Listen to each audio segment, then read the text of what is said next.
that's now been removed.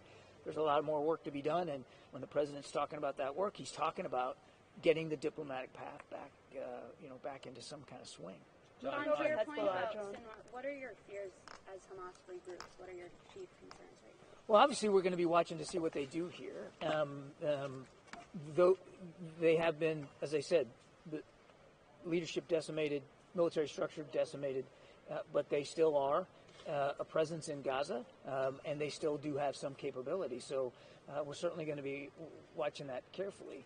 And I've seen some statements out of them today, basically pledging to continue the conflict and continue the war. They are in such a dramatically weakened position. It's difficult to see from where we sit that they could perpetrate anything close to what they did on the 7th of October. But that doesn't mean that they aren't still lethal to some degree. And so we're going to have to watch that carefully. So two things. One, we're going to continue to support Israel with defensive capabilities, and that's not going to stop. Just because Mr. Sinwar's gone doesn't mean that we're going to in some way diminish our support to Israel and their defense capabilities. Two, as the president said last night to you all, this is an opportunity now to really step up and see what we can explore in terms of opportunities for a diplomatic solution and getting a ceasefire in place. We have to all, as we sit here, today, those hostages are still being held somewhere in Gaza, likely in tunnels, and their lives are still greatly at risk. And there's a keen sense of urgency. There has been, of course, but now with Mr. Sinwar's passing, it really underscores for us how urgent it is to see what we can do to get those hostages home. And you heard Prime Minister Netanyahu say the same thing yesterday. Let me ask a Ukraine question. So with regards to President Zelensky's peace proposal and the 2 points, membership in NATO before the end of Biden's presidency and also nuclear capabilities, where does the White House stand on that? Have you had any change of heart or change of mind on that? And how are you doing on the $50 billion loan? So the first question was, where's our policy on what? On the peace, on the victory plan. Oh, yeah. Look, the president appreciated President Zelensky bringing it to the Oval Office and having a discussion about the victory plan. We're obviously still digging through the details. I'm not gonna get into nuts and bolts on every little item in it. But I will say that as we've made clear, we support President Zelensky's plan for a just peace. It's critical that whatever that peace looks like, it has to be acceptable to him and to the Ukrainian people.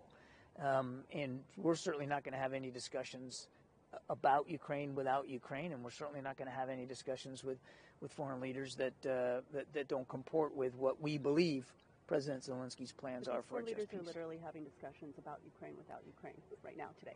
With leaders who don't, as I finish in my sentence, we're not going to have discussions with leaders who don't also comport to that plan, the idea of following through on his just peace plan.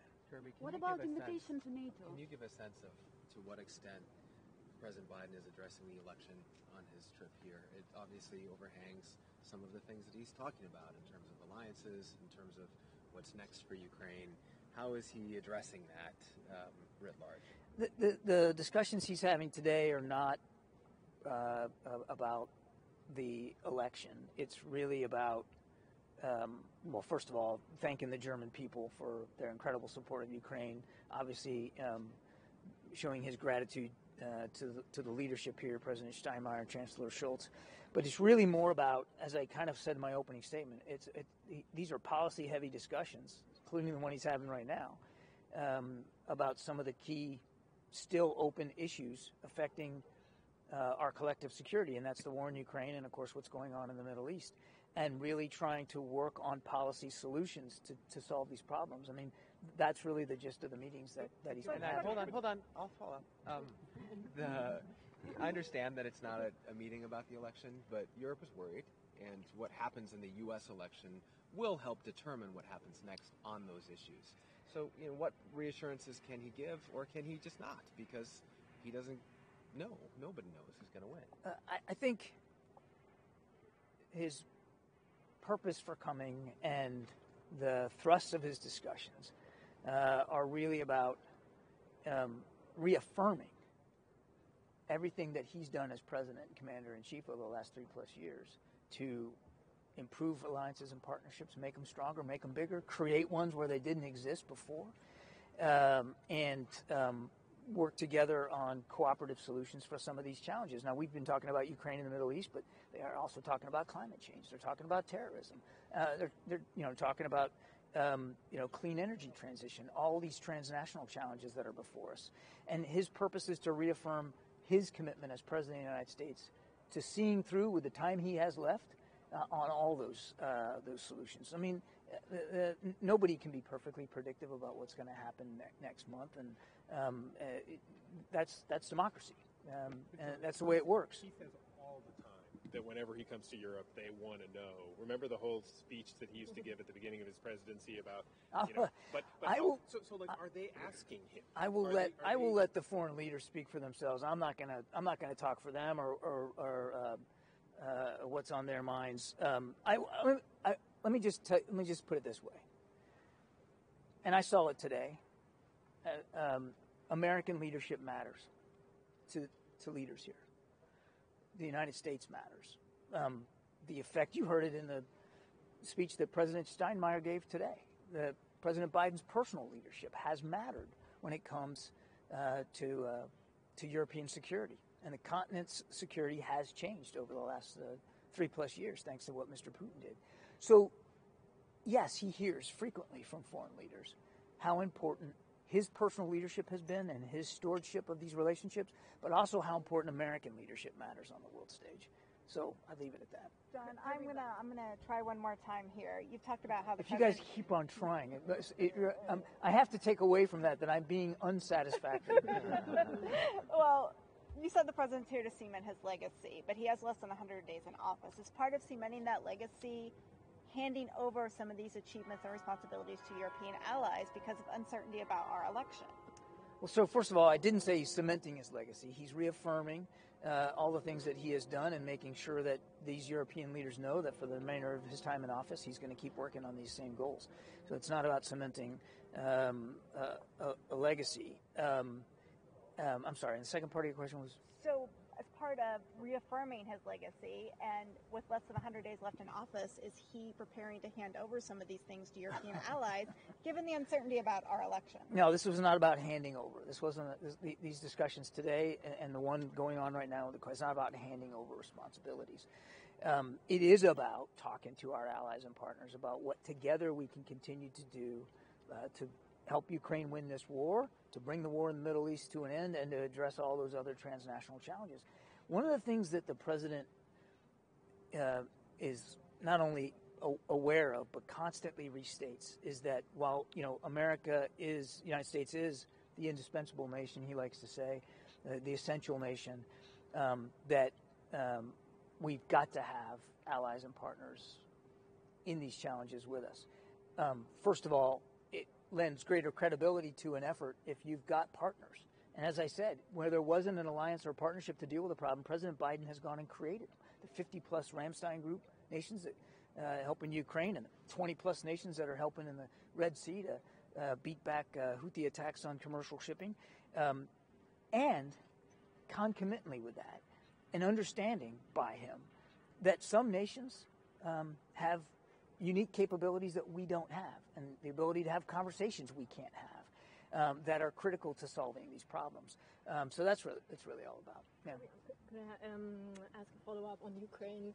You mentioned the victory plan and the discussions about that. So yesterday in Brussels, the Chancellor was very open about very clear about his opposition to major parts in Zelensky's victory plan, and Zelensky himself seemed a little frustrated by the conversations he had in Brussels yesterday. So I'm wondering, and also the U.S. seems to take issue with some big parts in that victory plan. So what is the path forward here?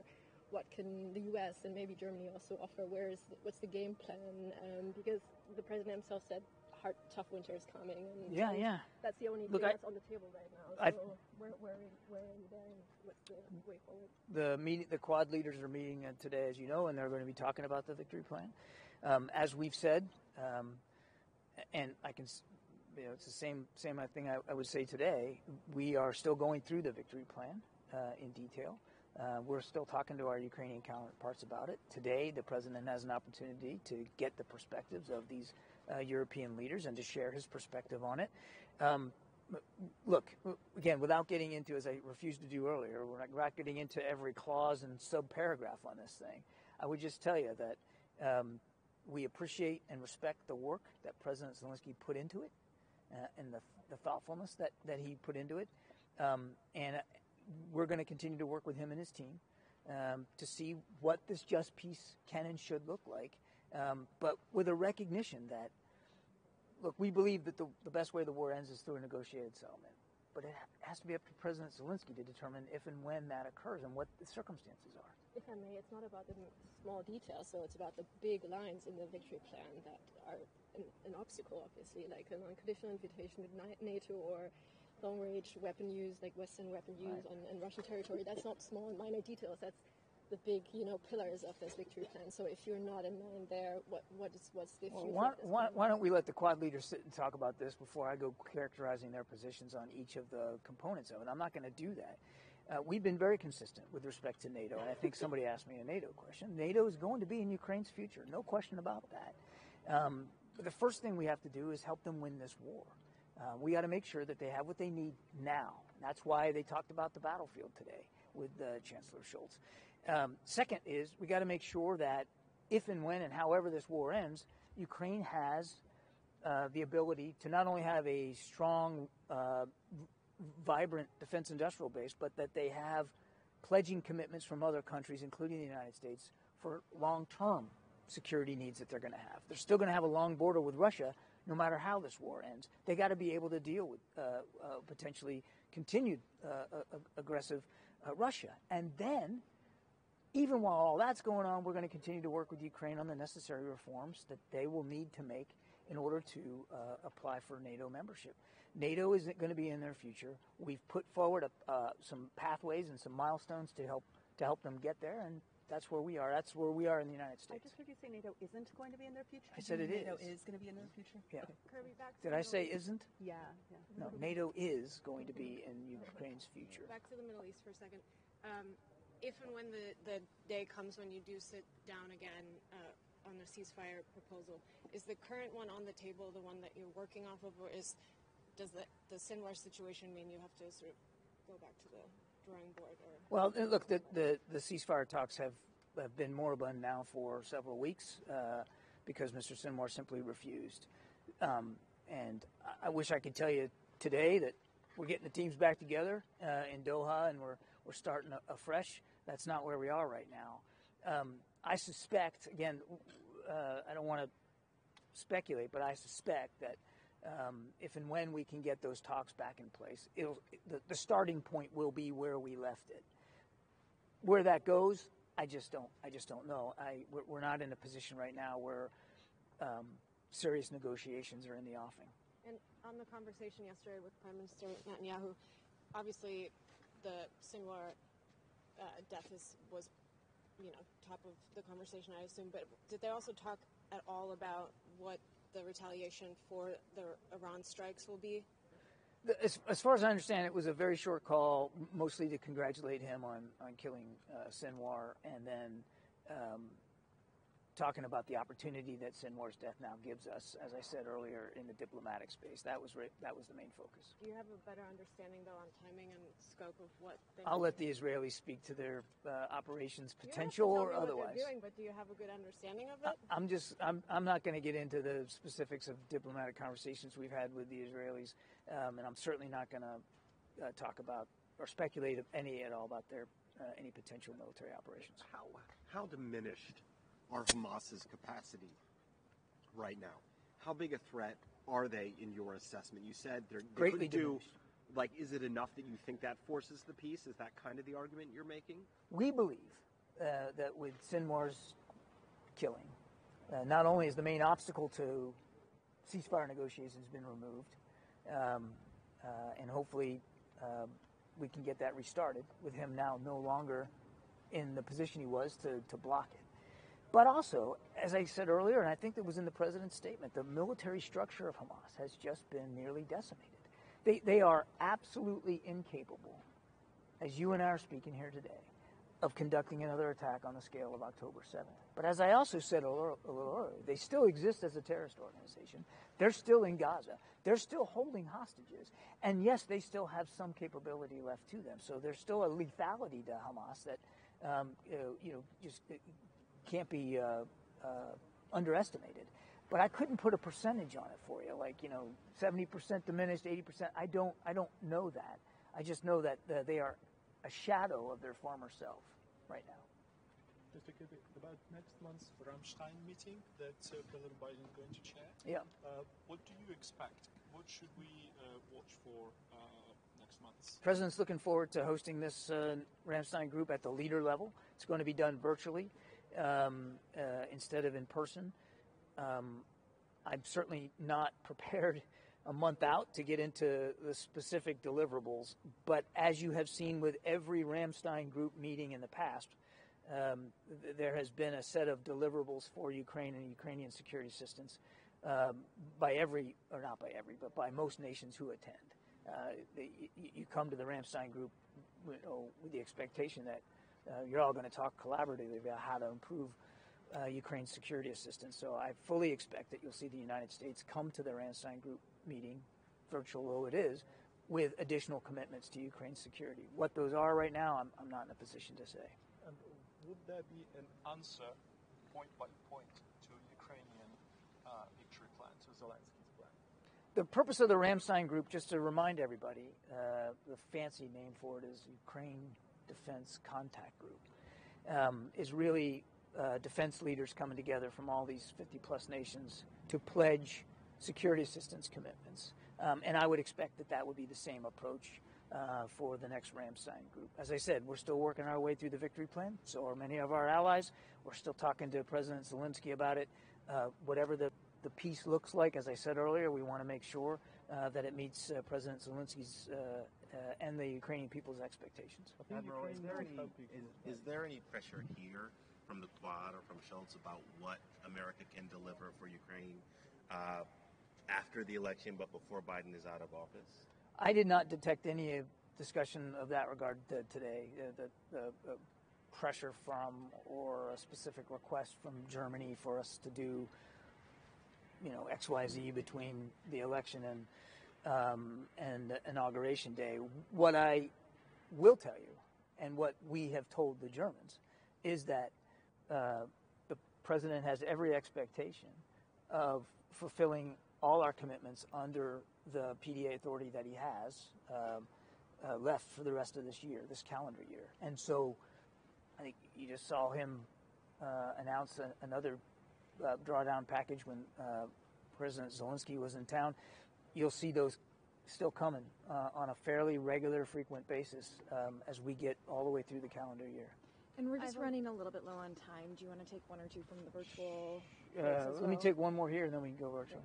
Had there been any outreach to partners in Egypt and Qatar about a possible ceasefire? As I said earlier, that process hasn't borne any fruit for many, many weeks.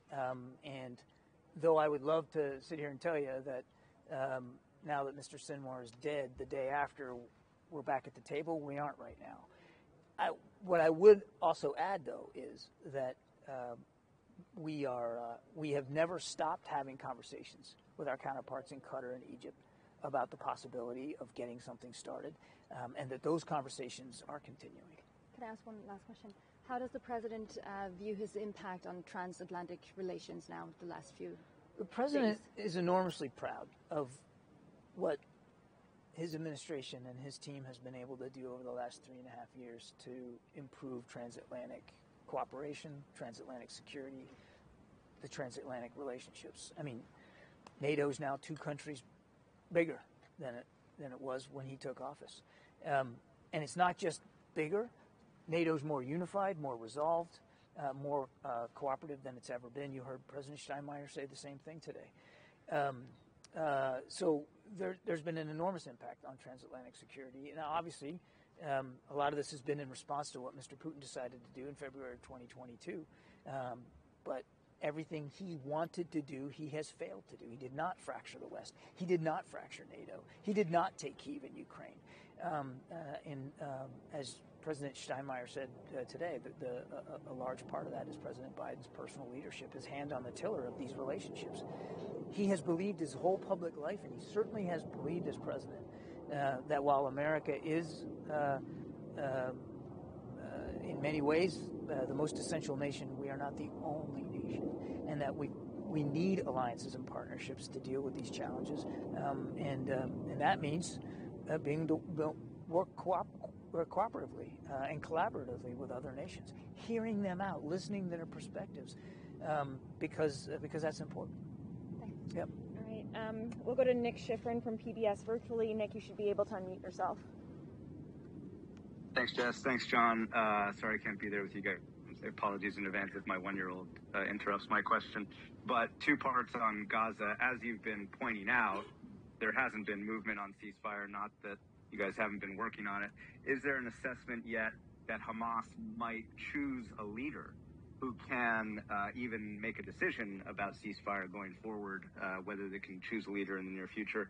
And then there's always been a second pathway in terms of getting to the day after for Gaza, which is working with Arab partners across the region and creating some kind of security package and as a transition to governance. Yeah. Can you guys make that progress regardless of what Hamas does? Is that possible? Thanks. Well, on your second question, I mean, we obviously hope to. It's not by happenstance that the president mentioned day after planning and efforts in his statement last night. That is something that he has tasked Secretary Blinken to really take the lead on, and Secretary Blinken and his team are working on that very hard. We still believe that even while the war goes on, we've got to make sure we're ready for that day after, so that Gaza cannot be governed by Hamas, but can be governed by authorities, institutions that are answerable to the Palestinians who live there, and not to a terrorist organization. So we still very much believe in the possibilities there, and Secretary Blinken is working that hard, including with, and even especially with, our Arab partners. On your first question, it's, I think, just too soon for us to be able to know, Nick, how Hamas is going to, from a leadership perspective, how they're going to respond to this, who they might anoint as Sinwar's successor, and what that individual may be willing to pursue one way or the other, for good or for ill. It's just too soon for us to know, and I'm not aware of, I'm certainly not privy to any intelligence assessments at this early hour that would give us insight into that. And sorry, just a quick follow-up. Is there a version of progress on a transitional security structure in Gaza that would be despite a lack of hostage release? Could you have progress on that without a deal to end the war and release the hostages? I would refer you to the State Department for that one. I mean, they're really working this a lot harder than, well, they're working it very, very hard. I just don't have the insights on everything that they're doing. I would, but so it doesn't sound like I'm just brushing you off. As I said earlier, the killing of Sinwar underscores the keen sense of urgency that we still have and must have to get a ceasefire deal in place to get those hostages home. That is the president's primary concern right now, is making sure we get them home, that we can, get a surge of humanitarian assistance in, that we get that ceasefire in place. That's where his headspace is. Not that it's not on the day after. Of course, he's concerned about that as well, and he's following Secretary Blinken's efforts. But his main focus right now is on getting that ceasefire deal and getting the hostages home. Right. Thanks, Nick. And then for our last question, we'll go to Tom Bateman for BBC. Tom, you should be able to unmute yourself.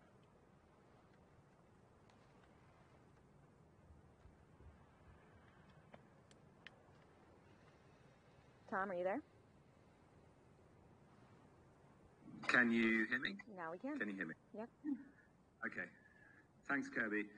I just wanted to ask you about the dynamics of negotiation now, because clearly Netanyahu is in a strengthened position. Hamas are in a weakened position. And it felt to me as though the Israeli Prime Minister was redrawing some of his conditions yesterday, because he said that Hamas fighters who are holding hostages, could release hostages and get away with their lives. that's quite a different exchange than the ceasefire deal suggests. And I just wonder if you think now, you talked a little bit about if the negotiations start up again, where you start from, but presumably he would want to very much change the conditions now. And I just wonder what your assessment of the bill that's on the table now, the chances of that still, carrying through, what your assessment is of that.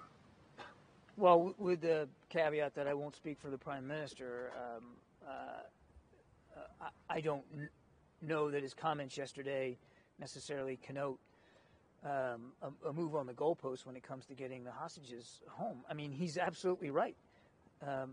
As was the case 2 days ago, so is the case today, that Hamas could simply release all the hostages right now, do the right thing, and let them go. And as the Prime Minister has said before, that would dramatically hasten an end to the conflict if they just did the right thing and let them go. They shouldn't be held in the first place. So the way we read that is he was restating what he has said many times before. We obviously don't see any sign that that's going to happen. Now, again, we'll see what Hamas does and how they react to Sinwar's killing. But no signs, as you and I are speaking right now, that that's in the offing, which is why the president made it clear last night on a couple of occasions and again today that this moment of justice also provides us a moment of opportunity to see what we can do to get those hostages home, and also to get a surge of humanitarian assistance into the people of Gaza who so desperately need it. All right, that's all the... One more quick one, sorry.